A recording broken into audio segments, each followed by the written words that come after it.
Hello boys and girls. Today Smokey has chosen for you a story called The Brave Little Puppy, and it is written by my favorite childhood author, Enid Blyton. Let's read and see what made this puppy so brave and what happened. One day, when Martin and Claire were walking home from school, they saw a man throw a little puppy into a pond and then run off and leave it. "Oh," said Claire, beginning to cry.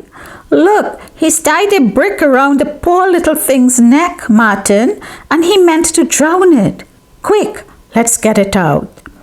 Martin took off his shoes and socks, waded into the pond, and picked up the struggling puppy.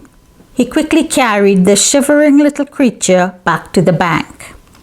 And here is a picture of Claire and Martin. And here is the man who was running off after he threw the little puppy in the pond. But Claire and Martin rescued him. Let's see what happens next. "Let's take it home and see if Mommy will let us keep it," said Claire. Poor little thing. What a horrid man that was.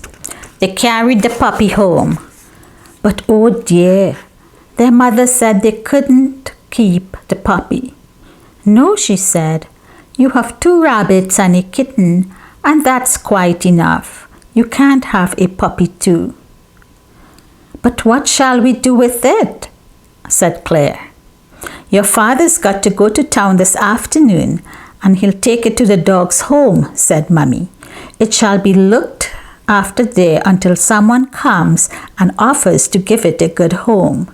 You had better go into town too and have your hair cut, both of you." And here is Claire and Martin bringing the little puppy home, hoping that Mommy will say they can keep it. So that afternoon, Daddy and the 2 children got into their car and drove off to town. Claire carried the puppy, which wriggled and licked her happily, thinking it had found lovely owners at last. The children thought it was the nicest little puppy they had ever seen. And even Daddy said it wasn't a bad little thing when it had licked the back of his ear a dozen times. "Here's the hairdressers," said Daddy, pulling up by the curb.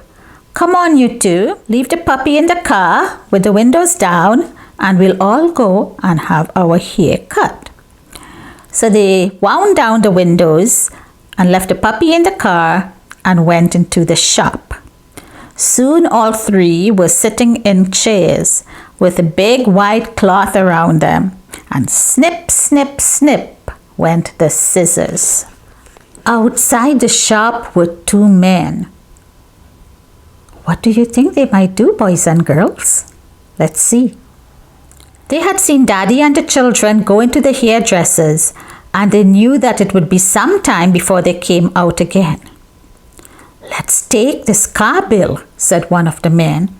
"We can jump into it and drive off before anyone stops us."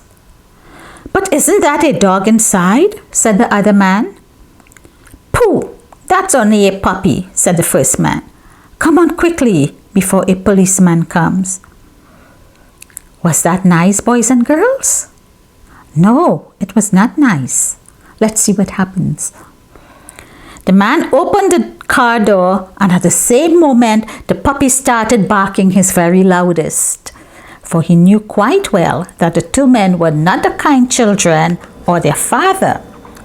The man slapped the puppy, who bared his little white teeth and snarled. Oh, that was not nice, boys and girls, that he slapped the puppy, was it? Let's see what happens. The little puppy was very much afraid of this rough man, but the car was in his charge, and he was going to guard it as best as he could. So he flew at the man who was trying to sit in the driver's seat and bit him on his arm. And here we see the brave little puppy trying to save the car by biting the arm of the thief. Now, will the man leave the car, or will he slap the puppy again, or what will happen? Let's see. The man tore the little puppy away and flung him into the back of the car, but still barking, the little dog once more hurled himself against the thief.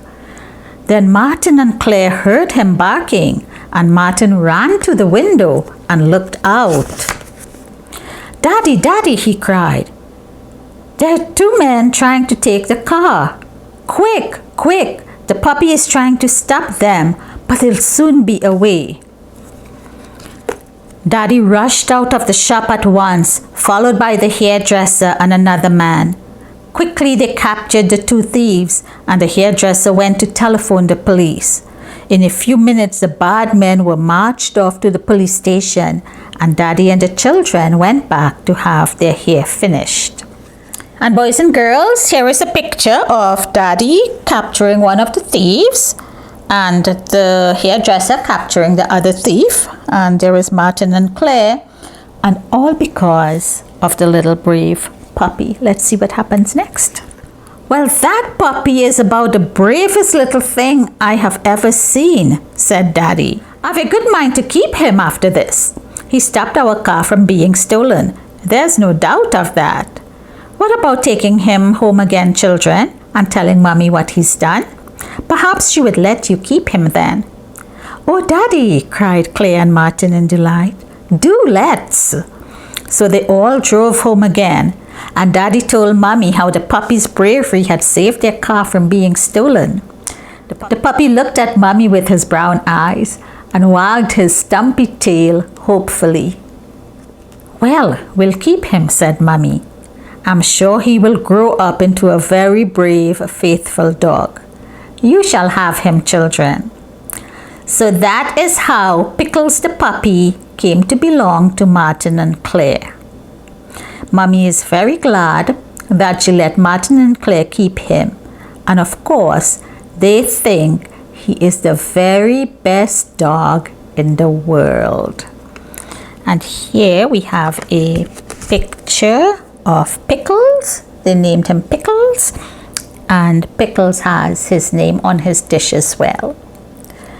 So boys and girls, I hope you enjoyed this beautiful story of being kind to animals and seeing how an animal can be helpful to us at times as well. Animals are God's beautiful creatures, and if you can be kind to one, God would really love that. So boys and girls, do have a lovely week, and tune in next Sunday where I will read you another story on Read with Smokey. Bye.